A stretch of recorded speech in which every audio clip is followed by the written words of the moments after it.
Olá, boa tarde, esse é o Almanac Fashion especial, beleza, cabelo, maquiagem. E eu consegui trazer aqui um super profissional, conceituadíssimo, com os prêmios dele, bárbaro, que ele é cabeleireiro, maquiador e visagista. Está comigo, Tony Borba. Oi, Tony. Olá, Tudo Thelma, bom? tudo bem, e você? Tudo bem. Bom, eu queria que você dissesse inicialmente, porque cabeleireiro, maquiador, todo mundo conhece, né? O que é um visagista? Bom, o visagismo, esse termo visagismo, ele foi instituído no final da década de 30 pelo cabeleireiro francês Fernand Aubry, para ser exato, em 1936. Ele era cabeleireiro, maquiador e arquiteto. Já faz um tempo então, não é uma coisa nova, né? Não é novo não. E ele dizia que não existe um rosto feio, existe uma beleza a ser revelada. E ele não se contentava só em cortar os cabelos, ele tinha também que maquiar, senão a obra estava inacabada. E visage em francês quer dizer rosto, né? Então o visagista, ele estuda o temperamento das pessoas por intermédio da fisionomia. Os traços fisionômicos revelam para o visagista quem é a sua cliente. Com base nisso e na intenção dessa cliente, o que ela quer transmitir através da imagem, puramente comunicação visual. Aí a gente, numa consultoria, vamos tentar adequar a imagem ou vamos fazer uma grande transformação para que ela atinja objetivos. Toda imagem que entra pelos olhos é processada aqui atrás no córtex visual. Em 1/3 dessa distância tem o sistema límbico, que é responsável pelas emoções, pelas sensações. Então a imagem dispara essa emoção, você sente, não raciocina sobre o que está sentindo e só depois a imagem é processada. Isso explica, inclusive, porque que às vezes a gente olha para alguém e fala, não fui com a cara dessa pessoa. Isso é uma reação a uma emoção a qual nós não raciocinamos. O visagismo é puramente isso. Aí isso era sempre muito usado em caracterização, para teatro, para TV, para cinema, maquiagens de efeito, sem efeito, né? E aí isso foi trazido para o mundo comercial, para ser usado no salão. Né? É caracterizar a cliente do personagem dela própria, né?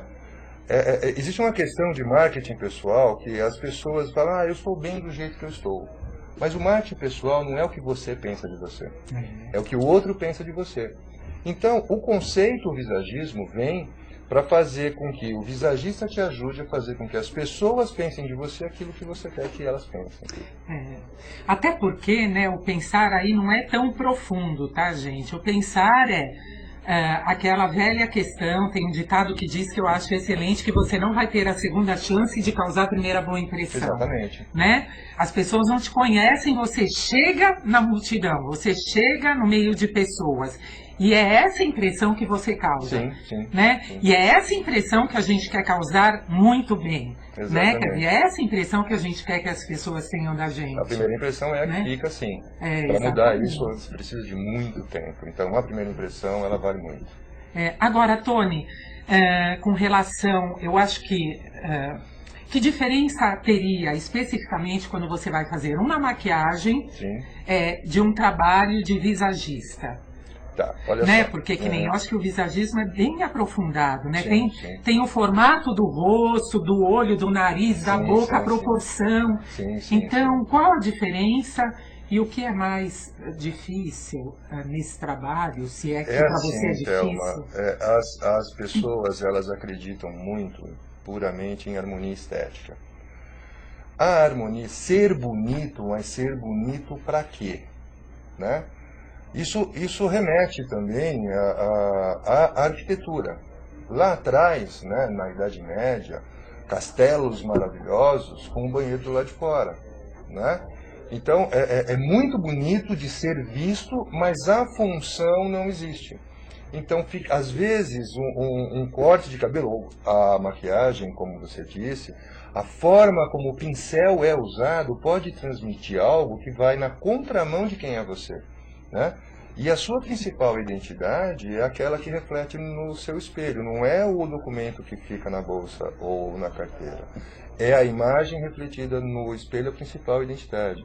Então, quando a gente faz um make para moda, por exemplo, que você segue o conceito do estilista, que você segue o conceito do diretor de arte no teatro, você está fazendo harmonia estética, tá?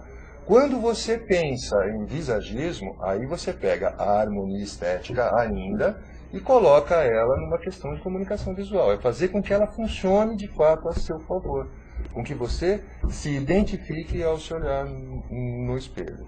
Porque a imagem, ela interfere no seu comportamento e no comportamento das pessoas que interagem com você.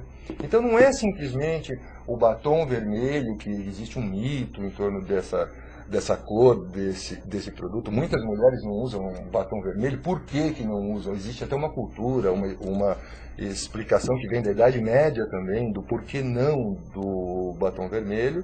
Então, por que não do batom vermelho? Por que não? Na Idade Média, a Porque igreja... assim, o que eu sei, né? É que, em geral, se eu faço uma maquiagem que eu carrego muitos olhos, né? Quer dizer, carrego, eu digo, não de carregar, mas um olho bem profundo, mais elaborado, aí geralmente é o que, né? Eu estou falando uma coisa de leigo, eu estou aqui com você que é o profissional. Sim. Pedem para que a boca seja um pouco modesta, um nude, uma cor natural. E, é claro, se eu faço uma maquiagem que o olho é suave, aí eu posso passar um batomzão. Isso. Agora, Tony, eu percebi, então, aí, guarda que você vai falar do porquê do batom vermelho, mas eu percebi, nos editoriais, a gente que trabalha também muito com moda e percebe que nos desfiles, as modelos hoje elas são cada vez mais ora, ela vai ter um olho bem trabalhado e uma boca bem forte, por quê? Para ela aparentar uma mulher naquela campanha, naquele editorial. Exatamente. Né? Quando nós ficamos um pouco mais velhas, eu digo acima dos 35, 40 anos, tá? Nós não, eles.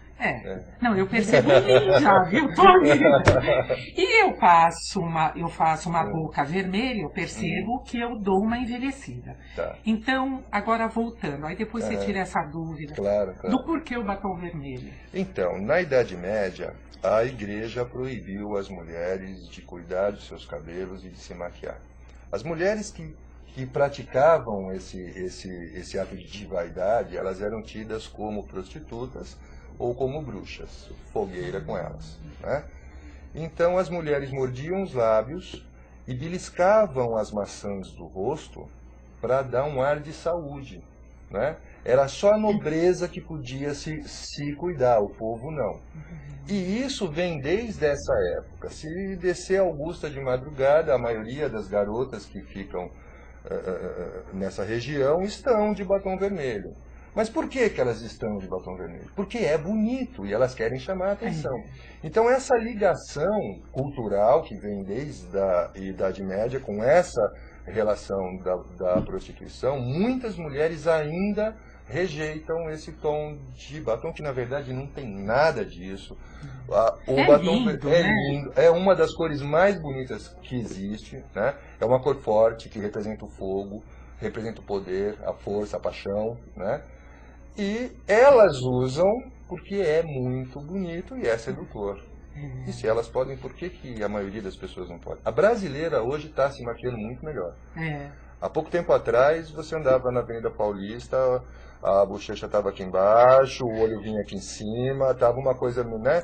Peles carregadas, que envelheciam muito. Hoje você vê que as pessoas aprenderam de fato a se maquiar, mas o vermelho ainda está guardado. Porque o vermelho tem que ser à noite? Não tem que ser à noite. O vermelho com brilho, sim, à noite. O mate, ele pode ser usado durante o dia. Eu acho lindo, fica né? muito bonito. Esses tons de terrosos, vermelhos, de mate, eles são bem bonitos. Essa questão de se usar essa boca mais escura, nas modelos dos editoriais, dos desfiles, enfim, de fato envelhece um pouco. Não é envelhecer parecendo que está ficando velha, não é isso. É dar um ar mais maduro, é dar um ar mais mulherão, né? Também tem aí, caminhando paralelo com isso, a questão do conceito do design da peça que ela está desfilando, né? Então você carrega um pouco mais, dá um ar um pouco mais andrógeno, ou um ar um pouco mais fada, porém, levando aí para uns 19, 20 anos e não para os 15, 14, que é a idade delas, né?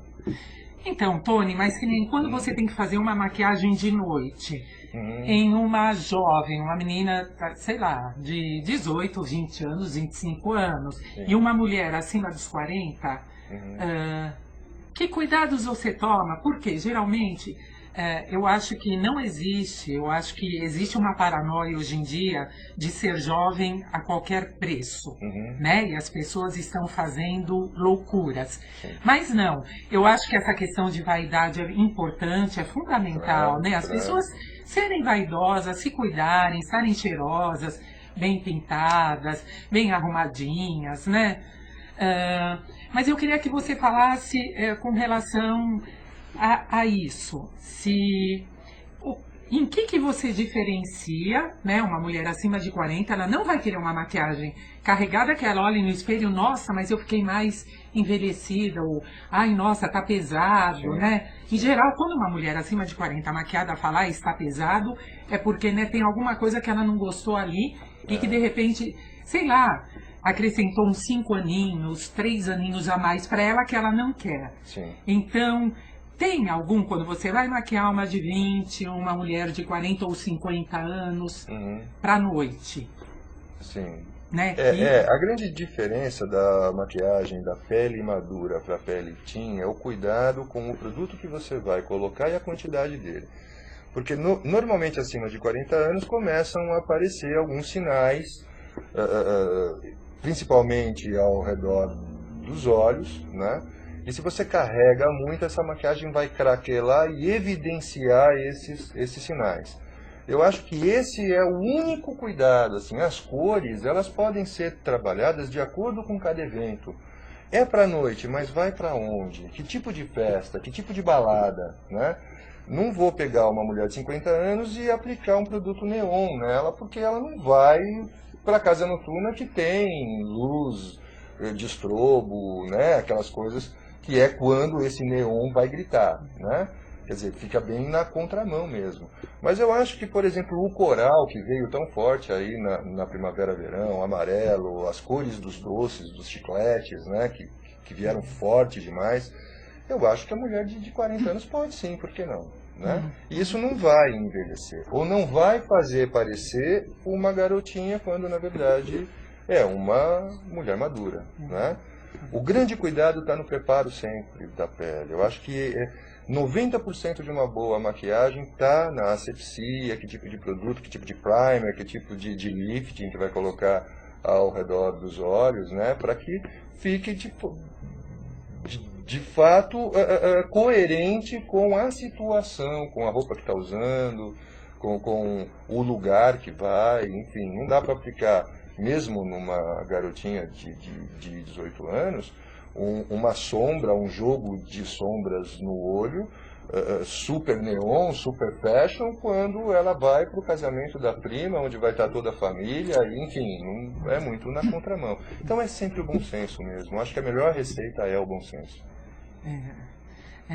Olha, tem uma pergunta aqui que eu queria te fazer, que era importante, viu, gente? Mas espera aí, deixa eu tentar, porque, né, a cabeça fica assim, né, isso.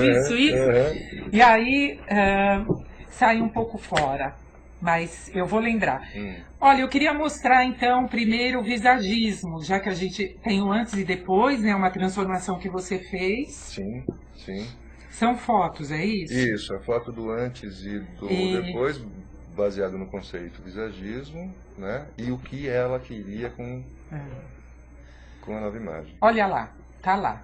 Se você pode ir falando. Tá, essa é a Catherine, ela é geóloga E ela tinha uma imagem, cabelo pesado, compridão, muito sensual, sim, mas o cabelo comprido transmite sensualidade, mas também transmite dependência, né?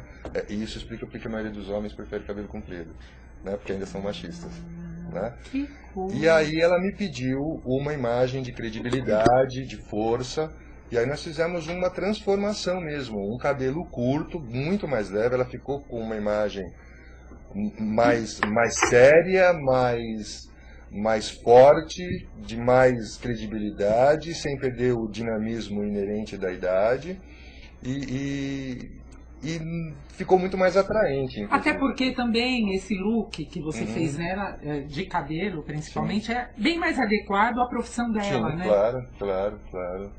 Então, essa foi uma transformação radical. Nem sempre o mais adequado é uma transformação dessa magnitude. Muitas vezes um design de sobrancelha é suficiente. Agora, podemos voltar aqui? Tony, eu queria saber de você, por que a mulher né, tem tanto medo, tem tanto pavor, né, de quando fala em cortar o cabelo? Né, quando ela vai fazer uma maquiagem, eu acho que ela ainda se entrega, deixa o maquiador, né? Ela pode até falar, é claro, o próprio, você mesmo vai perguntar, olha, qual a cor do seu vestido, é casamento, é 15 anos, enfim, né? Sim. Mas eu acho que na maquiagem ela se entrega bem, um pouco mais, né? Agora, quando se trata de corte de cabelo, a maioria das mulheres que eu ouço falar, não vou mais nele, nossa, ele cortou meu cabelo, e não, eles não aceitam opinião, não gosto de cabeleireiro que não aceita opinião. Por que elas têm tanto pavor do corte radical? Primeiro, Thelma, a questão de uns 8, 10 anos atrás foi feita uma pesquisa de satisfação dos clientes com relação a seus cabeleireiros. E a rejeição foi acima de 75%. Justamente por causa disso. Vai lá, pede para tirar um dedo, na verdade quer que tire 2, mas pede para tirar um dedo só, porque sabe que o cabeleireiro vai abusar um pouco mais, porque todo cabeleireiro adora cortar cabelo. Com relação a comprimento de cabelo, é assim, eu vou explicar pela ótica do visagismo. O cabelo comprido, culturalmente, ele é sensual. Na época da caverna, a mulher tinha que ter cabelos longos, seios fartos e ancas largas, porque isso era garantia de reprodução. O homem tinha que ser alto, grande, forte, porque isso era garantia de proteção e de caça, né? E de lá para cá, quase não mudou nada. As mulheres querem ainda estar com o cabelo muito comprido, enquanto elas dependem de algo, não importa do que. Porque o cabelo comprido transmite sensualidade, mas também transmite dependência. Às vezes, a forma como ele está cortado também transmite que ela está disponível, né? O cabelo com excesso de movimento, muito cacheado, meio indo que para Gisele Bündchen, transmite um pouco dessa disponibilidade, tá? E quando elas decidem ir encurtando, elas arrumam algum motivo para encurtar. Ou porque vai amamentar e o cabelo cai no rosto da criança, quer dizer, é uma desculpa, porque é só prender que o cabelo não vai cair, mas sempre procura. E são momentos de grandes mudanças na vida da mulher. Ou ela está casando, acabou de casar, ou ela teve o primeiro filho, ou ela conquistou uma posição muito grande dentro da empresa, ou ela é empresária. E se nós dermos busca no Google de mulheres líderes no mundo, de cada 10, 11 tem cabelo curto. Como a presidenta, por exemplo. Né? Porque transmite poder, transmite força, transmite seriedade e nem por isso deixa de ser atraente. Mostrar a nuca é sexy sim, por que não? Né? Agora, essa questão, esse receio do corte é cultural mesmo. Agora, Tony, então, mostrar a nuca, ter um cabelo muito curto, você como visagista, não depende também dos traços, de todo o estudo, né? Claro. Porque eu acho que, aí eu te pergunto, eu não vou achar nada, eu quero que você responda. Toda mulher fica bem de cabelo curto? Não. Existem duas formas de curto, né? O curto normal e o curtíssimo, como está agora a atriz Débora Falabella, por exemplo, que é curtíssimo, né? Uma mulher muito alta, com o cabelo muito comprido, colabora para equilibrar essa... Eu estou falando puramente de imagem, sem leitura de visagismo. Tá. Uma mulher muito baixa, de cabelo muito comprido, vai parecer ainda mais baixa.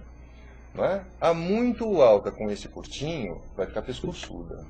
Né? Então, tudo isso tem que ser levado em consideração, sim. Um corte arredondado para um rosto redondo vai deixar essa pessoa extremamente controladora. Agora é o visagista falando, né? Porque isso transmite controle. O círculo, ele é modo contínuo a partir de um ponto, né? E o círculo é uma variação do quadrado que exprime masculinidade, força, né? Por isso que o Superman e o Batman têm o rosto retangular, né? Porque isso transmite força e estrutura.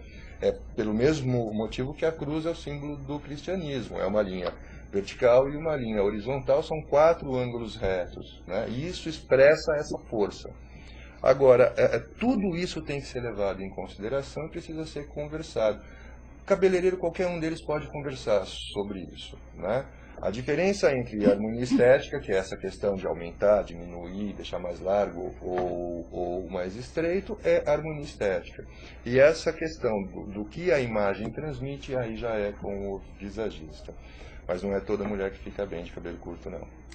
Certo. Agora eu vou te fazer uma pergunta que você vai ter que... Se você tiver que ter somente uma opção, então é uma única opção, tá? Não é, não, aí depende, não. O que é a estrutura de um rosto? Uma maquiagem que dá um complemento ideal. Uma maquiagem bem feita, mesmo aquela que a mulher sai de dia para trabalhar, porque ela tem que tá com o rosto bem feito, nada carregado, mas ela tem que se pintar, se cuidar, etc. Ou um bom corte de cabelo. O que você acha que é, se você tiver que escolher para a estrutura, do rosto dessa mulher? É assim, se o cabelo estiver sem corte, vamos prender ele, a maquiagem é essencial. Tá? Ela esconde sinais, a maquiagem é uma grande brincadeira de luz e sombra, né? A luz, tudo que você ilumina, tudo que é mais claro vai para frente, tudo que é sombra, que é mais escuro, vai para trás, né? Então, com ela você altera formas, você esconde cravinhos, espinhazinhas, cicatrizes, né? Você consegue levantar o olho, você consegue levantar o canto da boca, afinar, arrebitar o nariz, né? O cabelo, se estiver sem corte, você prende ele bonitinho num coque bem alto, com uma maquiagem mais alegre, e esse dia vai ser muito mais leve, você vai ficar muito mais feliz nesse dia. Eu acho que a maquiagem é fundamental. Vamos mostrar, bom, agora você recebeu um prêmio ano passado, acabou de receber um prêmio agora em março. Eu queria mostrar então com relação às premiações do Tony Borba aqui para quem está assistindo ao Almanac Fashion.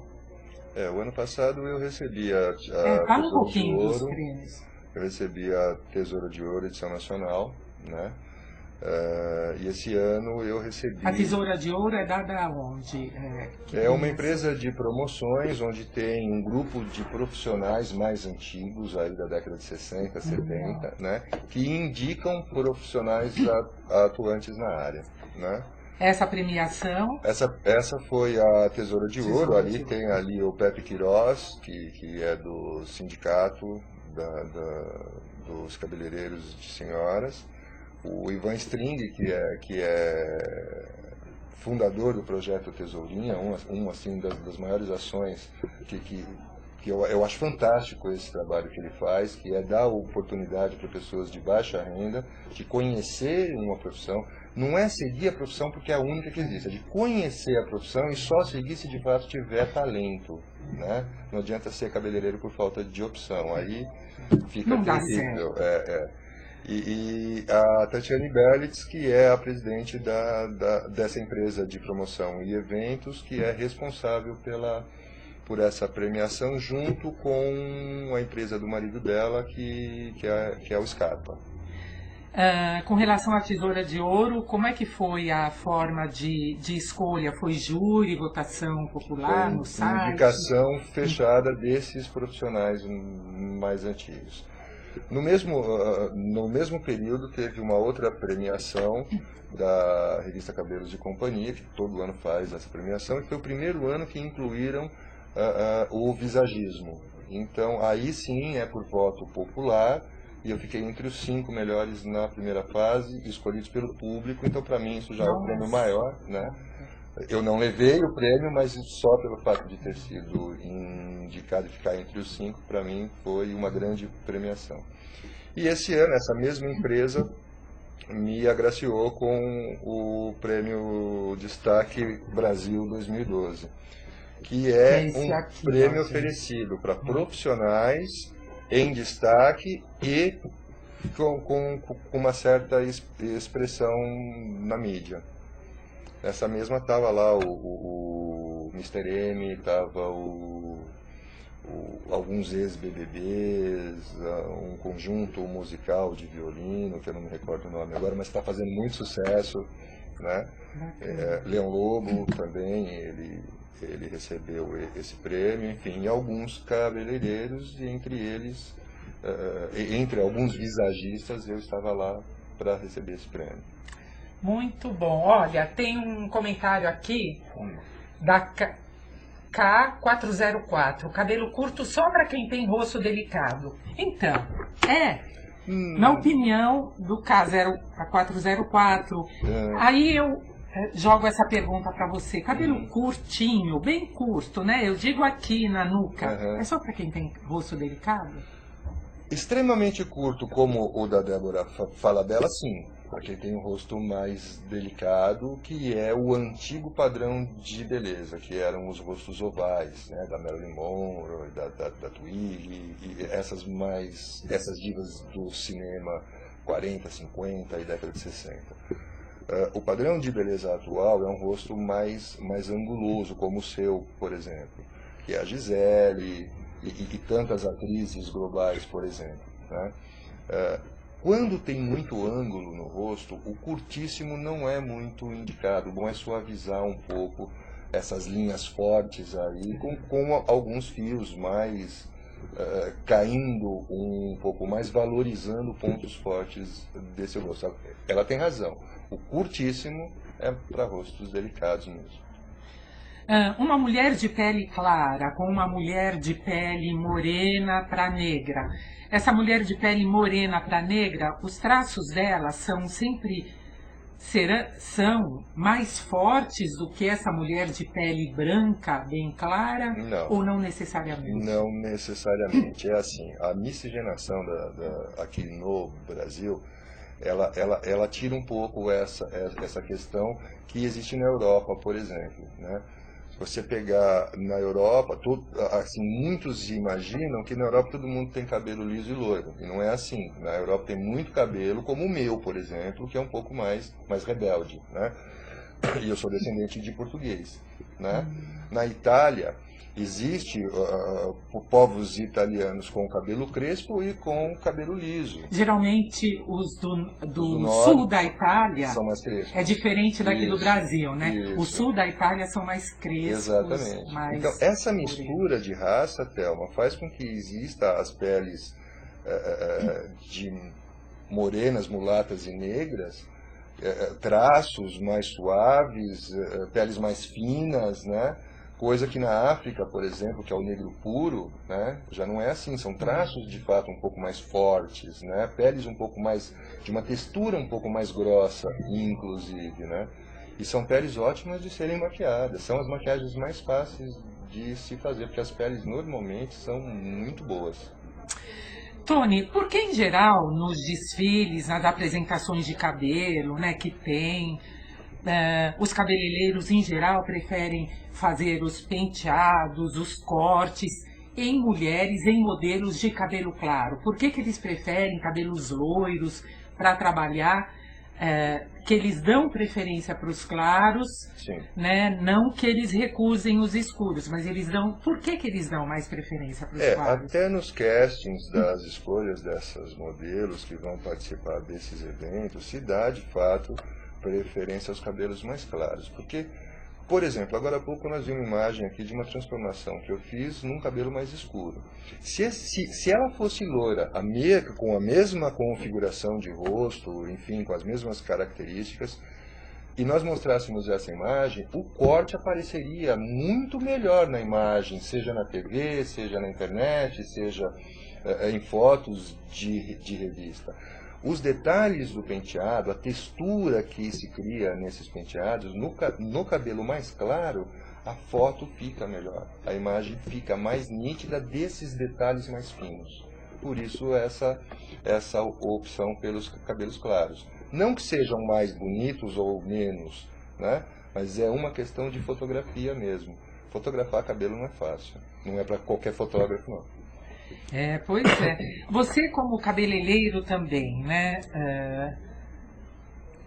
Você acredita que a mulher de pele clara, ela pode brincar mais com os tons de cabelo? Porque a gente está vendo, né, que de muitos anos para cá, né, o barato é ser loira, Sim, né? sim, sim. É uma fixação que as mulheres têm em serem loiras. Sim. Coisa que, né, antigamente não era assim. Até nas músicas de carnaval, tem um monte de música que fala da mulher morena, né? Mas hoje em dia tomou-se uma fixação por ser loira. Você acredita que uma mulher de pele clara, mais clara, ela possa brincar mais com as tonalidades de cabelo, com as tintas, as variações, do que uma mulher morena? Eu acho que não. Não é por esse caminho, ter a pele mais clara ou a pele mais escura. O que acontece, assim, essa é uma dica que eu deixo sempre. Peles de tons quentes combinam com cores quentes. Peles de tons frios combinam com cores frias. Você pode até criar um contraste de temperatura pequeno. Por exemplo, o amarelo é muito quente, o loiro amarelado, o loiro dourado, que é até meio rejeitado, muitas vezes fica até bonito numa pele mais quente, né? E existem peles escuras, tanto quentes quanto frias. Então todas as cores servem para qualquer tipo de tonalidade de pele, se é clara ou se é escura, não importa. Vai combinar se a temperatura da cor for adequada. Tá? Como que vê se a pele é quente ou é fria, né? Porque você fala quente e frio, eu como leiga penso assim, então as peles mais amarronzadas, mais morenas seriam quentes e as claras frias, então, não necessariamente. A alemã, aquela bem branca, que as veias ficam até meio que aparecendo, essas são as peles mais frias que existem. E parece que essa por quê? Porque ela é tão clara que parece até meio azuladinha. Né? E o azul é a cor mais fria que existe. Né? Então é assim, como vamos ver se a pele é quente ou fria? Primeiro, quando vai para a praia e pega aquele bronzeado, a pele fica dourada ou a pele fica avermelhada? Se a pele fica dourada, então o tom de pele dela é quente. Se a pele fica avermelhada, então o tom é frio. Poxa, mas nós não vamos para a praia agora, né? Está entrando outono e inverno. Então nós vamos fazer o seguinte, na luz natural, a luz do sol, nós vamos colocar uma toalha branca e ver se a pele combina com o branco. Aí nós vamos tirar a branca e vamos colocar uma cinza e ver qual das duas fica melhor. Se ficar melhor com a branca, essa pele é fria. Se ficar melhor com a cinza, essa pele é quente. Ai, que bárbaro isso, nossa. Eu quero anotar, Tony. Não, olha, saindo daqui eu vou fazer essa anotação e vou fazer esse teste em casa. Porque eu acho o máximo, acho que é muito importante, né? A gente saber se a pele é quente ou fria. Por quê? Porque eu percebo que tem dia que você põe uma blusa, você se veste, você não, porque você já conhece e já sabe. Mas aí olha no espelho e fala, poxa, mas não tá legal. Não é a blusa ou o vestido que não tá legal. Eu acho que é aquela cor que não tá batendo com o tom de pele. Sim, pode ser isso também, né? Pode ser isso. Deixando a TPM de lado, claro, as coisas. Pode ser isso sim, exatamente. Essa questão de temperatura... Então a toalha branca é fria. E a toalha cinza é quente. Aqui combinar melhor. Combinou Sim. melhor com branco é frio, combinou melhor com a cinza é quente.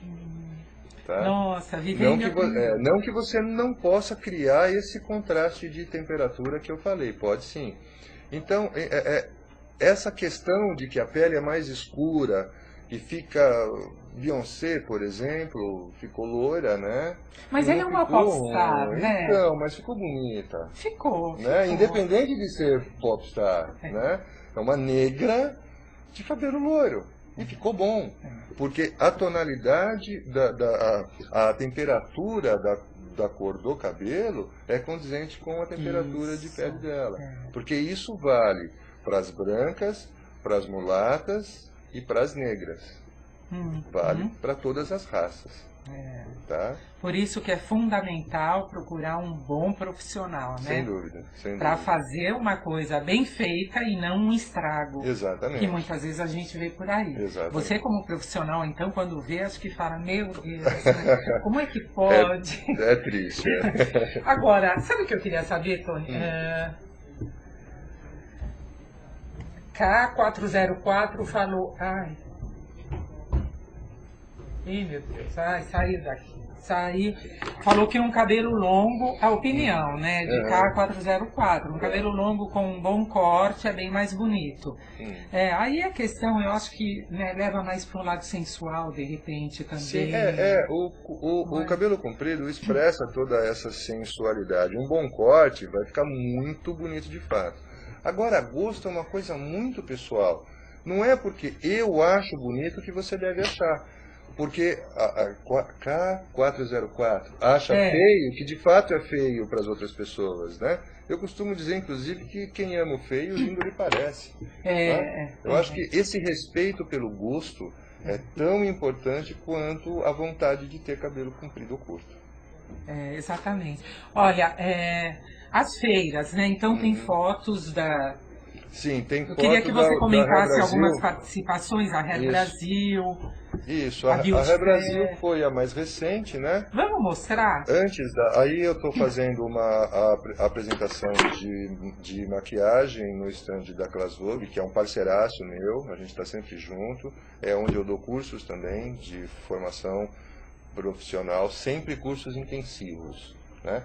Então existem muitos profissionais que frequentam esses cursos para aprimorar, é um curso básico. O curso intensivo ele tem duração de... São 3 dias o dia inteiro. É uma verdadeira imersão ao mundo das cores, aí, dos pós, sombras, blushes, né?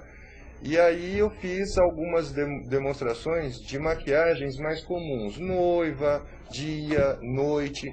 Por quê, Thelma? Porque na feira o que você mais vê é o diferente, são os exageros, são os conceitos. E muitas vezes o profissional vai na feira para ver algo que ele possa usar no salão. Então eu procuro fazer algo que ele possa usar no salão, que é o make da noiva, da debutante, enfim. Então foram feitos alguns passo a passo, em 2 dias de apresentação.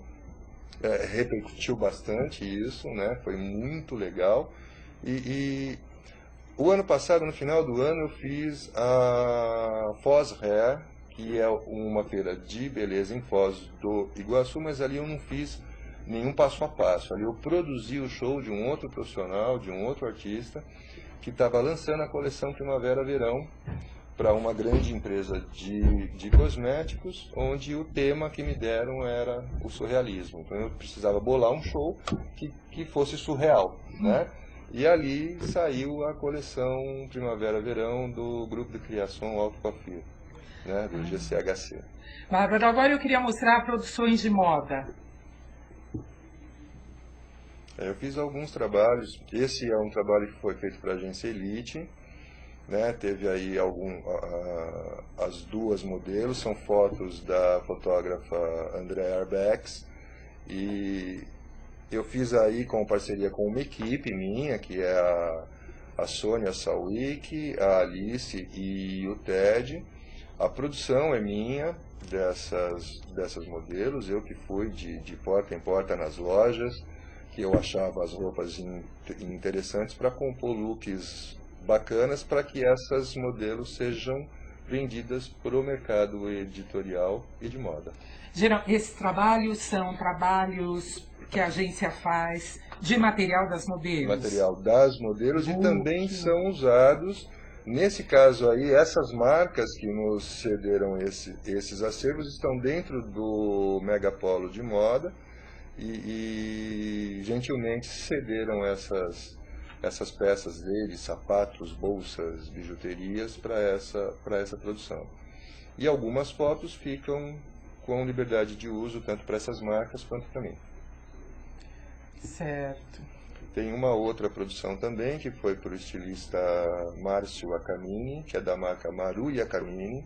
Tá lá também? Tá lá também. Ah, então, se a gente puder mostrar... Que nós fizemos algumas externas na Avenida Paulista, no dia da final do jogo do Corinthians. Aí, isso. É esse. Aí é uma questão de alta costura, com um pouco mais de conceito, então a maquiagem é um pouco mais carregada, o cabelo é curtinho, com bastante volume, com bastante cacho, né?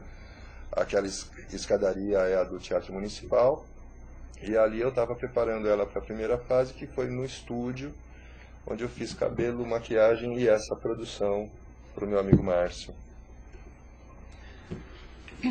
Bem legal. Eu quero te fazer uma pergunta que eu costumo fazer para todos os meus convidados, e aí você não vai escapar dela também. Tá. Qual é a dor e a delícia da profissão? A dor da profissão é olhar para o lado e ver que a maioria dos colegas são muito ego-inflados, alguns até chegam a ser egocêntricos. A grande estrela do salão onde eu atendo é a cliente na minha cadeira, né? Eu sou apenas um cabeleireiro que eu estou ali para prestar um serviço. O que eu faço é uma arte, mas o que vai ser... Quem vai se expressar através da maquiagem, através do cabelo, é a minha cliente e não o meu senso artístico, né? Essa é a dor. E, assim, a maior delícia de ser profissional da área é ver muitas vezes uma mulher sem brilho nos olhos entrando porta dentro do salão e ela sai se sentindo linda, maravilhosa. Esse é o maior pagamento de qualquer profissional da área da beleza. É a autoestima da cliente. Eu concordo plenamente, até porque muitas mulheres, né, elas se sentem tão sozinhas, né, mesmo Sim. tendo marido ou filhos, né, Sim. e muitas vezes ela tem um cabeleireiro como aquele parceiro, aquela verdade. pessoa que ela se abre, né, que ela sabe que vai deixá-la bonita, que muitas vezes nem bonita, né, elas não conseguem nem visualizar uma beleza, Sim. e aí elas vão... E eu acho que deve ter muito uma coisa meio até quase que como um divã mesmo, Sim, né? é verdade. E elas contarem a vida para vocês. São confidências e confidências todos os dias. Por isso que eu acho, né, que não combina, né, egocentrismo nessa profissão, né? Porque você tem que deixar sua cliente muito à vontade. Exatamente. Ela tem que confiar plenamente em você. Exatamente. Tem coisas assim que eu não aceito. Eu trabalho com assistente, ela lava o cabelo, a hora que a cliente senta na cadeira para cortar o cabelo, imediatamente eu já vou e atendo. Eu não aceito essa coisa do cabelo ficar escorrendo, ficar 15, 20 minutos esperando, porque o cara é estrela, porque o cara tem que fazer a pessoa esperar pelo prazer de fazer esperar, né? Eu acho que ela está ali pagando por um serviço. Eu sou um prestador de serviços, né? Quando eu estou no palco, nas feiras, aí eu já tenho que me proteger um pouco, e eu fico até um pouco estrela assim, mas é mais defesa que qualquer outra coisa. Claro, né? Porque aí você está no meio de um monte, né, de feras dos egos, né? Não de feras que sejam melhores profissionais que você. Eu acho que essa coisa de melhor, pior não existe. São estilos de trabalho diferentes, propostas diferentes, né? Alguns seguem estilos italianos, outros ingleses, outros americanos, né?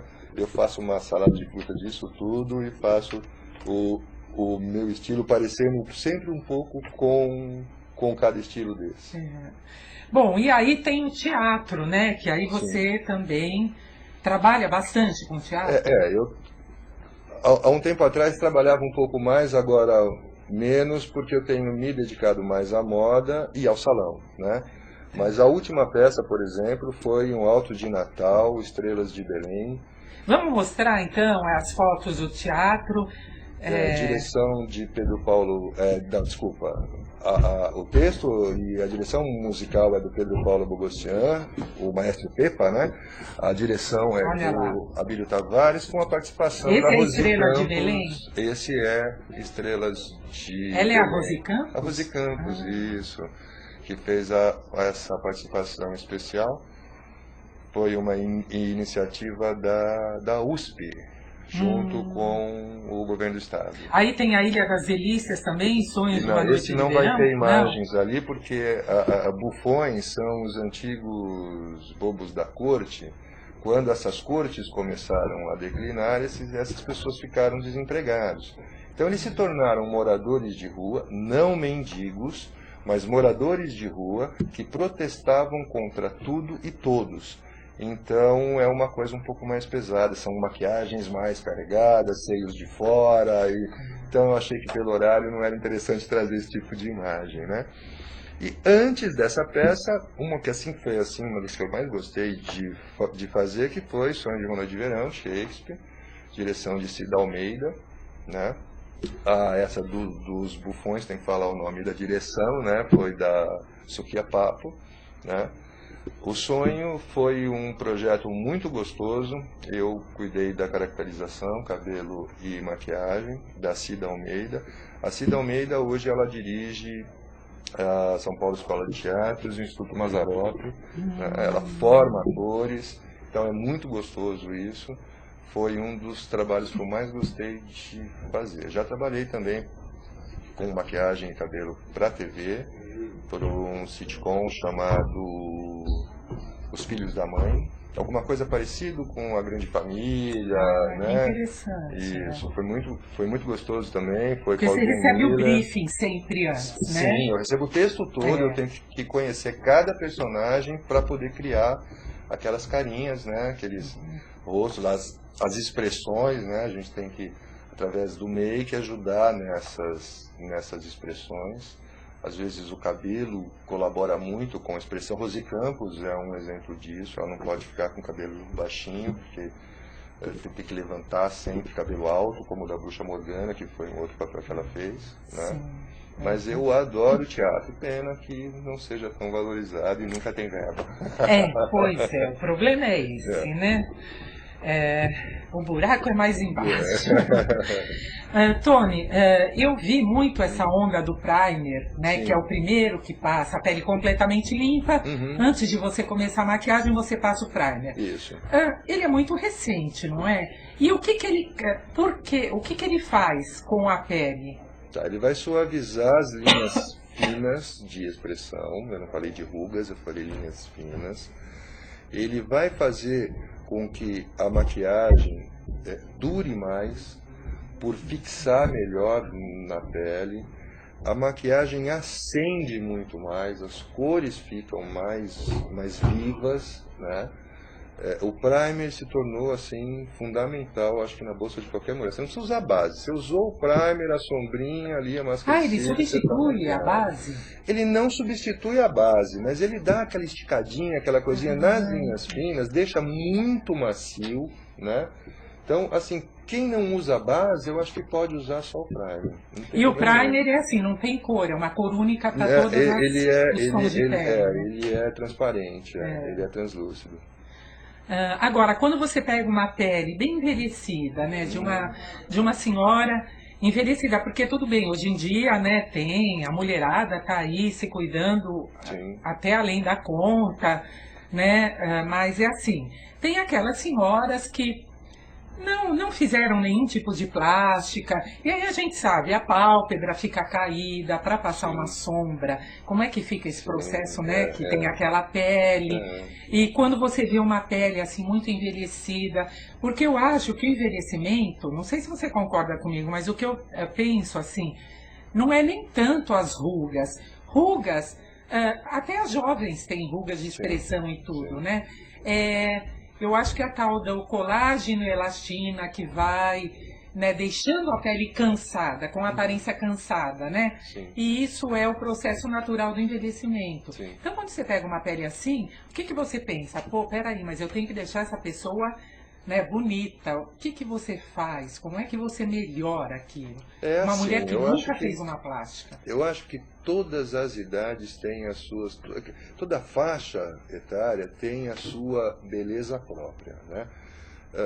O bonito não é só a menininha de 18, de 19, que é o padrão que a moda impõe, né?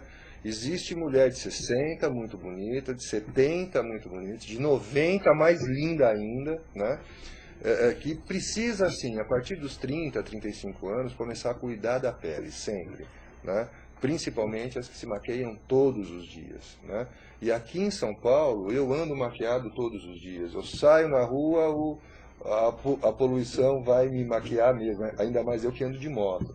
Então, eu fico maquiado mesmo pela poluição de São Paulo. Aí tem que limpar a pele, tem que hidratar, tonificar, porque isso vai prevenir algumas coisinhas lá na frente.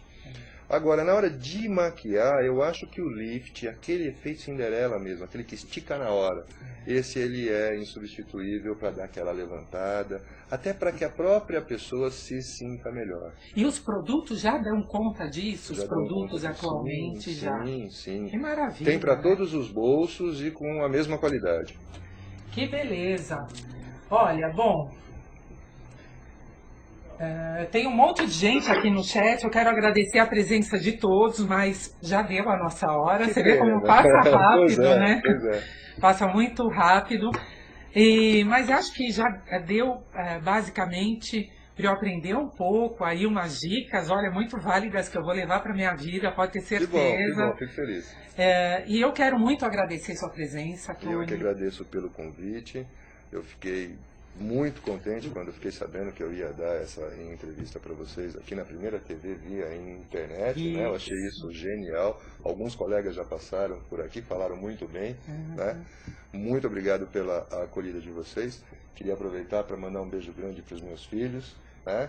Deixar um beijão para o Thiago, para a Carolina, para a Alexandra, para o Marcos Vinícius e para o Miguel. Olha só quantos São 5 né? filhos? Isso. Para o meu pai, Tem homem com corajoso. certeza o velho está colado lá na TV assistindo. Um beijo, pai. Beijo, mãe. Muito obrigado. Então, o Almanac Fashion fica por aqui. Eu volto na próxima quinta, às 17 horas, aqui na UTV.